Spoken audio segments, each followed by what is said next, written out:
It's a season of new beginnings for Signal TV. Nariyan ang bago nating kapatid, season journo, Ces Orenia Drilon.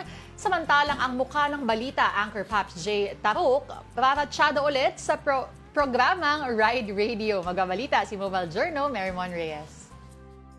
Formal ng bahagi ng One News roster of anchors ang veteranong journalist na si Ces Drilon. Ginanap kahapon ang kanyang ceremonial contract signing kasama ang mga executive ng Signal TV at Media Quest. Ces is an old colleague from the old network, the other side. She's famous, she's well known.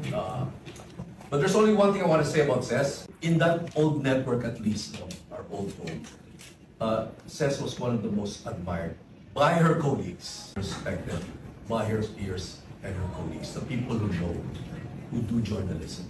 Simulang March 3, mapapanood na si Drilon bilang anchor ng primetime newscast ng One News na The Big Story. At ayon sa kanya, excited na siyang maibahagi ang kanyang experience at institutional knowledge sa audiences, lalo bilang isang sustainability advocate. Meron akong segment within The Big Story na sustainability. Gusto kong palawakin yung kaalaman, paano ba mamuhay na medyo bawasan yung harm, damage na ginagawa natin sa planeta. Sa kanyang comeback, handa na rin daw siyang maging dagdag boses para sa katotohanan.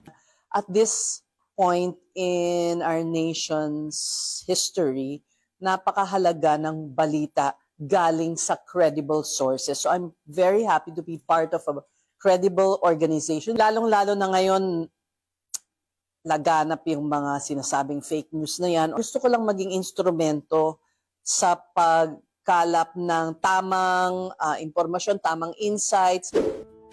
Sa mga paps naman natin dyan, J. Taruk is back para sa panibagong season ng Ride Radio. Basta tungkol sa motosiklo, sagot na kayo ni Pops J. Magsisimula na yan sa Sabado, alas 4 ng hapon. Mobile Journal, Marymon Reyes po, hatid ang muka ng balita.